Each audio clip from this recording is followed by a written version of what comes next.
To see this country. Ní CAC. Máa fi ojú rí mọ̀ bò. I will allow your eyes to see. Máa sọ fún ìjọba pé.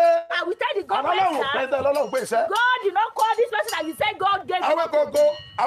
Awíkoko gbogbo àwọn tó ń dókòkò mọ̀ pé wọ́n pa ara wọn náà máa pa. Awíkoko, all the people that are bragging that they are going to kill you, they will kill themselves. Ẹ káàárọ̀, ẹ káàsán, ẹ káalẹ́ àti bí tẹ́tí ń gbọ́ wa. This is Crossblog XTV. Don't forget to subscribe, like and share. Ó ti wá di gbàgbós báyìí o láàrin àwọn alàgbà CAC. Alàgbà CAC kan ló jáde o.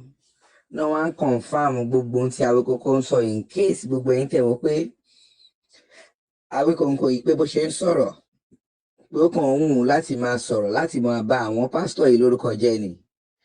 Kò ń ṣe pé ń bà àwọn lórúkọ jẹ́ o. Most of the time reality ló máa mú wa o tó dẹ̀ tún máa mú àwọn weaknesses wá tó máa mú wọn wá sí online.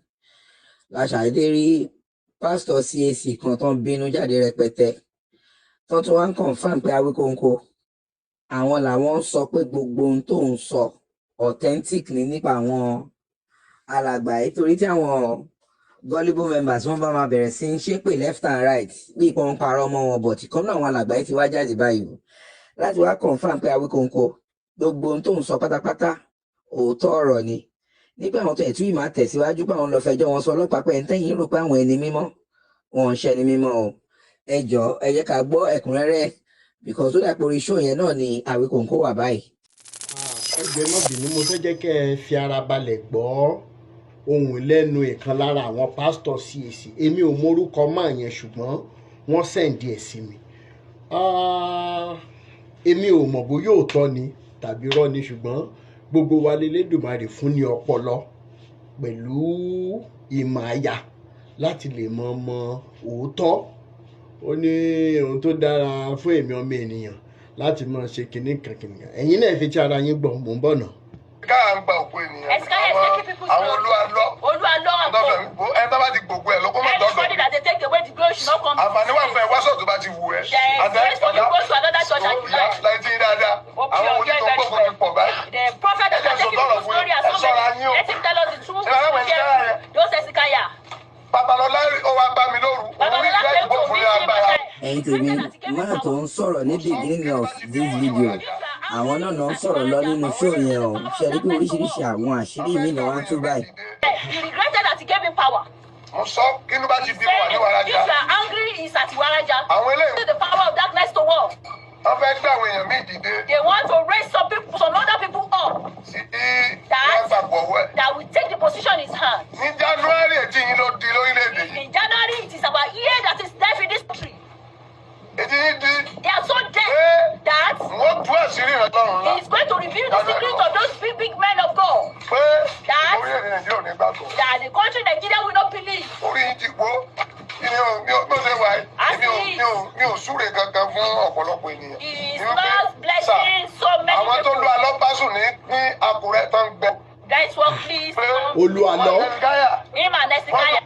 That they cover a dead body. Ìyàwó ẹ̀ lálàgbẹ́ ìṣòkú jáde ń ta. The wife now had a dream that that dead body was outside. Àwọn Hezekiah ò mọ̀ wípé. Hezekiah, they don't know that. General evangelist mo bá wí o. He's talking about the general evangelist. Tínú bá ti bí. If you are offended. Mo ti mo bọ̀ sọ́run ni mo gbé wáyà tọ̀run. It is what is wearing that is putting on from heaven. Àpáta ló ń igi lèmi. That is a rock himself is a tree. Mo mọ tí mo ń sọ. He knows what he's saying. Ẹbí Hezekiah léèrè. Ask Hezekiah. Kí ló fà á tí mo wá síwájú ẹ̀ ní 2019 tó fọ́ gbá mi lórí? What caused it? What made him in 2019 when the prophet came to his place? He used his hand to slap his head. Ẹwà àwọn èèyàn tí Hezekiah ti báyé wọn jẹ́. Look at so many people that Hezekiah have already spoiled their life. Gbogbo Hezekiah He lóòótọ́. used to collect somebody's Tó clothes. bá ní kò rí bẹ́ẹ̀ kó bọ́ta. If he says it's not like that, let him come outside. Ṣùgbọ́n Ọlọ́run á tú sí gbogbo. God is going to reveal your sin. Ẹ jẹ́ sàmì. Amen. Owó ìyàwó mi títí. He look at mommy very well. Ó ń ṣe dáadáa ni. He now asked mommy that his mommy a dreadlock Mo wá sọ fún woman. ìyàwó mi. He now told mommy Kí alágbára lọ́pọ̀ ẹ̀kọ́ lọ́ra mú. that your husband is a powerful person. Be careful with him. Ẹ̀yin èèyàn ilẹ̀ tí yín o. People, let us open our ear. Ẹ bá ní òsì ìrántí Ọlọ́run. Anybody that said that there is no servant of Orí ẹ̀ God, ló burú o. it is the person's head that is unfortunate. Orí ẹ̀ ló burú. The person's head is unfortunate. Bíbélì sọ pé The Bible says, mo mọ àwọn tèmi. I know my own, Àwọn tèmi sì mọ̀. and my own they know me. Ẹ̀yin èèyàn gbọ́. People here, Ìjọba òun fi àbá gbára wọ̀. the kingdom of God is not by force. Táyé ìgbà òun gbàgbá agbára láàbì gbà. Even these words are going to use force to collect it. Ọ̀pọ̀lọpọ̀ youth ló wà, ọ̀pọ̀lọpọ̀ obìnrin ní general evangelist ń kó kiri, ó ti bá gbogbo wọn sùn tán. So many women that the general evangelist is taking up on that has already started. General evangelist ọmọ ẹ̀kan wá sọ̀tọ̀ mi ní ọdún tó lọ.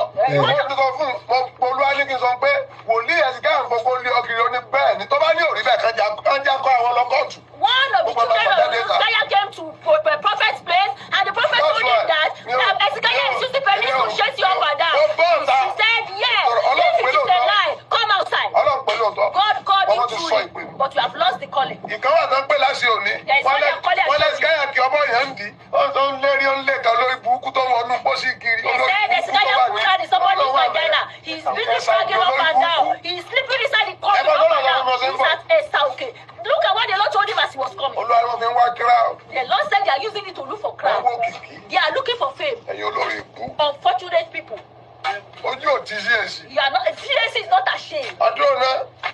Babalola ti mọ̀ pé máa dojú ti CAC. Babalola already know that you are going to put CAC to shame. Ó dùn àpòsò àbọ̀lá gbogbo àgbà Hezekiah. It's very painful for Apostle Ayẹlẹ́rú Babalola that he hand over power to Hezekiah. Ẹlẹ́jì yín dáadáa. Open your ears very well. He's not saying that anybody should follow him. Mi ò ní problem ní mi. Just one problem, a problem does not happen. Ojoojúmọ́. Every day. Ọ̀run fagbá ẹ̀rọ náà yẹn. And God is showing his power in his life. Iye ìyàtọ̀ àwọn bí láàárọ̀ ẹ̀ fẹ́ gbàdúrà. People who over CAC. Èmi mọ̀. He knows. Lọ́jọ́ mo ti rí Osmo Sanjo mọ̀ pé pè ń bọ̀ lórí CAC. The day that he saw Osman Odubajo, that was the day he Ẹ lọ sórí òkè. Go to Idoma. Ẹ ní pósítà Odubajo mẹ́. You will not see the poster for Dubai. Ẹ lọ sórí òkè èrè o. Go to Erio. Hezekiah. Mo ti sọ ọ́ ní 2 years ago. You are saying it 2 years or 3 years ago, even 1 year Wọ́n gbà ago. mí gbọ́. You did not believe him. Ìyá táwọn abíyára escape orí ẹ̀rọ ti máa pa The bẹ́ẹ̀. punishment that Abiara escaped is on your head that they are going to break the coconut. Ọlọ́run ò fi CAC báyẹn ṣeré o. God does not joke with CAC. Ọlọ́run ní interest pẹ̀lú ọ̀rọ̀ CAC. God has interest in the case of CAC. Lọ́wọ́ náà bá dá máa jẹ̀mú ìsọjí ìkẹyìn. It was CAC that they made a covenant of the end time Ó lè wá náà revival. ní òṣè. And it's among those Kàkà that sẹ́mi is ni going ó fi gùn tí mi fi ní agbára. instead of him to have a long life and will not collect power, it is better for him to collect power and have a short life. Wọ́n máa jẹ̀rún iṣẹ́ tí bá ṣe. His great-grandchildren will be benefiting. Ṣé ẹ rí i pé Hezekiah ò tí kú báyìí? Hezekiah has not died Ó ti now. orúkọ ti ń bàjẹ́. The name is already spoiled. Ìṣòro tí CAC ní rèé o. The problem that CAC has, Lẹ́yìn èèyàn ayé dẹ́ òfúra. the people of the world were not conscious. Májẹ̀mú kan wà tó bá àkóso àbàlọ́dá. There is a covenant that he established or made with Babalola. Lọ́jọ́jọ́ lẹ́nu rẹ̀ dá. Yes, sir. Májẹ̀mú kan wà tó bá ọba Akínyẹlé dá. There is a covenant that he made with Obakiyele. Tó dẹ̀ bó Odùbànjọ́ dá. He also made it with Odubanjo. Àwọn mẹ́ta yìí. Those 3 people, Àwọn ní gbogbo ṣé ìta gbé májẹ̀mú ṣe ṣe they rè lọ. are the rules of CAC that they handed over the covenant of CAC. Tí mo sì gbà lára orí ọ̀fẹ́ yẹn. And he has collected out of that Tí grace. ò dẹ̀ sí bá ba ẹni tó dé ó gbàdúrà tẹ́ ẹ gbà àrà máa padà pa yín. There is no father of anybody that they dare very well to pray. If you pray, God that will later kill you. Yín ni pé mo fi ọ̀pá yìí gbogbo ilẹ̀ lọ ń jẹ́ ọ̀pá àtàkì òní tó lọ ń jí ọ̀pá. I Ó sàmọ́ra wa. the real authentic CAC, they know themselves. Ojúlówó bàbá mi wẹ̀ wọnú pósí polówó ògbó.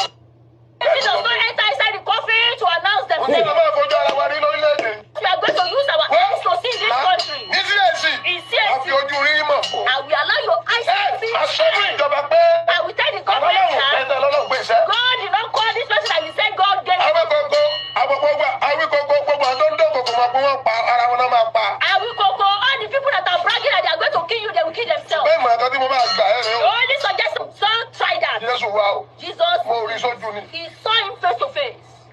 Ìṣẹ́gbẹ́ Ifá, He's even more than a father. ìṣẹ́gbẹ́ Ọ̀rúnmìlà o. He is not the mate of Oromila. Ó pa lórí ohun gbogbo ni. He is supreme over everything. Àwọn olóògùn tọ́lọ̀ ń pè tán sọ èpè dànù The lásán. unfortunate people that got called and lost their calling are the ones we are saying. Gbogbo ẹ̀dá ń tẹ̀lé Hezekiah. All of you that are following Hezekiah, Ọba yẹn sí èsì. they have already spoiled CAC. Ọba sí èsì. They have spoiled CAC. Ọlọ́padà máa ba yẹn jẹ́. God will later spoil all of you's life. Ẹ̀rá mi ṣe bá. Amen. Ó ti pa yẹn sí èsì. They have already spoiled CAC. Ẹ̀wọ̀ ọlọ́run òjijì ní Look at God of this Ọ̀dẹ́dẹ́ yẹn. at Odede. Ọ̀nà Ìjẹ̀bú Òde. They went to Jebode. Ìwọ̀n àtìyàwó ẹ̀ lọ́lọ́ gbàgbà tán lò yẹn. Himself and the wife went to collect the power that they are using. Hezekiah ò lè rí sí èso rẹ̀ pa èsì. Ọlọ́run padà bá jẹjẹ. Ọlọ́run máa fi yẹ̀yẹ́ ẹ̀ ní Hezekiah. God is going to disgrace you. Mo sọ lọ́wọ́ bàbá He mi, Ọlọ́run said máa it in the jẹ̀yẹ́ name of láti. his father. God will disgrace you. Nígbà tó yẹ láti ń bẹ láyé. When Oyelami was alive, Ó ní bo Ọlọ́run sọ fún. he said God told him Pé gbogbo ọ̀tán wá kún agbára ní that Jésù. everybody that is adding more power, that is looking for Gbogbo something, ọ̀nà máa fi ṣẹlẹ́yà. is all of them that is going to disgrace. Má di kírèsì gbogbo. He's going to come and wash a layer. Ẹ̀rẹ́ lẹ́yìn Hezekiah. Look at the ẹ wo ẹ jẹ́ kí n dánu dúró ń bì náà torí ó kàwé mi mọ̀ pé arákùnrin tó ń sọ̀rọ̀ yìí mi mọ̀ pé ó mọ èmi o mi tí ì gbọ́ rárá tí mo fi ní kí n sáré ká fọ́nrán ẹ̀ lẹ́ ṣùgbọ́n a mọ̀ gbọ́ apá kejì bó bá ṣe lẹ́jẹ́ kí n kàn ju eléyìí lẹ̀ àwọn àṣírí ńlá jàǹkànjàǹkàn tó láti inú CAC náà ni o inú CAC gangan ni àwọn ọ̀rọ̀ yìí ti jáde ó wá kù sọ́wọ́ ẹ̀yin tí ẹ mọ òótọ́ ṣùgbọ́n ẹ ṣetán láti sọ òótọ́ wọ́n àlẹ́jì ni o wọ́n sọ bó ṣe sọ náà ló ṣe rí ni o gbogbo ohun tó pamọ́ lójú ẹ̀dá kedere báyìí ni níwájú ọba mi ìdùà ẹ pàdé mi nínú apá kejì fọ́nrán ẹ̀ orúkọ tèmi ò yí padà Rótìmí Daniel yín náà ní Awíkòkò lójú ọlọ́rọ̀ tí bàbá ọlọ́rọ̀ bá gbọ́ kí ló fẹ́ fi.